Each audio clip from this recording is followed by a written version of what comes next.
യൂദയുടെ സമ്പാദ്യം എന്ന് പറയുന്നത് 30 വെള്ളിക്കാശാണ്. 30 വെള്ളിക്കാശ് കിട്ടിയപ്പോൾ അവന്റെ ഹൃദയത്തിൽ സന്തോഷമുണ്ടായില്ല. ഞാൻ സമ്പാദിച്ചെടുത്തത് നേരായ വഴിയല്ലാത്തത് കൊണ്ട് തന്നെ എൻ്റെ ഹൃദയത്തിൽ കുറ്റബോധമുണ്ടായി. അർഹതയില്ലാത്ത, ദൈവഹിതമില്ലാത്ത സമ്പാദ്യങ്ങൾ, ദൈവഹിതമല്ലാത്ത പ്രയോഗങ്ങൾ, ദൈവഹിതമല്ലാത്ത പദവികൾ ഒന്നും ഒരു മനുഷ്യന്റെ ഹൃദയത്തിന് സമാധാനം കൊടുക്കില്ല. യൂദ വിളിച്ചു പറഞ്ഞൊരു കാര്യമുണ്ട്: ഞാൻ കുറ്റമില്ലാത്ത രക്തത്തെ കാണിച്ചു കൊടുത്തതിനാൽ പാപം ചെയ്തു. 30 വെള്ളിക്കാശിന് വേണ്ടി മോഹം എൻ്റെ ഹൃദയത്തിൽ കടന്നുകൂടിയത് കൊണ്ട് കൂടെ നടന്ന് തൻ്റെ ജീവിതത്തിൽ വലിയൊരു മാറ്റങ്ങൾ വരുത്തിയ, തൻ്റെ ജീവിതത്തിൽ നന്മകൾ പറഞ്ഞു തന്ന കുറ്റമില്ലാത്ത രക്തത്തെ കാണിച്ചു കൊടുത്തപ്പോൾ അവന്റെ ഹൃദയത്തിൽ കുറ്റബോധം തോന്നി. അവൻ പാപം ചെയ്തെന്ന് അവന് മനസ്സിലായി. ഇനി ഈ പാപം ചെയ്ത പണം ഞാൻ എന്തിനുപയോഗിക്കണം? ഒരു കഷ്ണം റൊട്ടി മേടിക്കുവാൻ ഈ പൈസ ഉപകരിക്കപ്പെടുന്നില്ല. വ്യക്തമായി അവന്റെ ഹൃദയം തിരിച്ചറിഞ്ഞു. അവൻ മഹാപുരോഹിതന്മാരുടെ അടുക്കൽ ചെന്ന് ഇത് എറിഞ്ഞു കളഞ്ഞു. എന്നാൽ അവർ പറഞ്ഞു, സ്വീകരിക്കത്തില്ല, ഞങ്ങൾ സ്വീകരിക്കത്തില്ല, ഞങ്ങൾക്ക് വേണ്ട. എന്നാൽ ഈ പണം എന്താണ് ചെയ്തത്?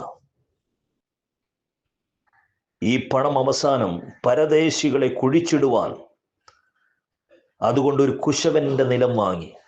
പരദേശികളെ, അതായത് ശവപ്പറമ്പ് വാങ്ങിയെന്ന, ഈ ലോകത്തിലെ പാവമില്ലാത്ത ഒരു മനുഷ്യനെ ഒറ്റിക്കൊടുത്ത പണം കൊണ്ട് എന്തൊക്കെ സമ്പാദ്യം നേടാമെന്ന് വിചാരിച്ച യൂദയുടെ അവസാനത്തെ നിമിഷത്തിൽ ആ പണം ഉപകരിക്കപ്പെട്ടത് ഒരു ശവപ്പറമ്പ് മേടിക്കാൻ മാത്രമായിരുന്നു. ദൈവഹിതമല്ലാത്ത പ്രവർത്തികൾ, ദൈവഹിതമല്ലാത്ത സമ്പാദ്യങ്ങൾ, ദൈവഹിതമല്ലാത്ത പദവികളെല്ലാം അവസാനം ശവപ്പറമ്പിലേക്ക് മാത്രം എത്തുന്ന കാര്യമാണ്. ഇത് പുതിയ നിയമത്തിൽ സംഭവിച്ച കാര്യമാണെങ്കിലും ഇത് ചരിത്രത്തിൽ പ്രവാചകന്മാർ മുഖാന്തരം ഇത് നേരത്തെ എഴുതിയ കാര്യം തന്നെയാണ്.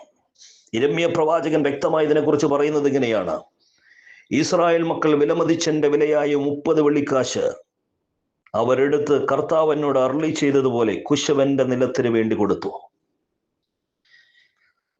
ഇസ്രായേൽ മക്കൾ വിലമതിച്ച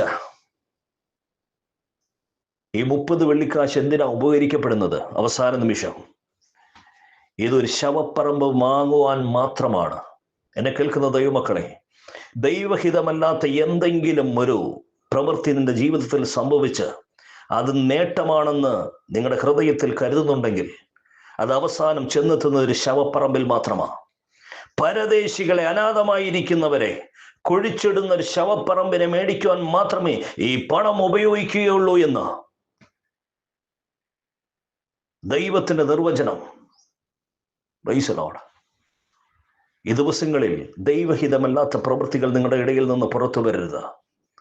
അതിൽ നിന്ന് നേട്ടം കൊയ്യാമെന്ന് നിങ്ങൾ വിചാരിക്കരുത്.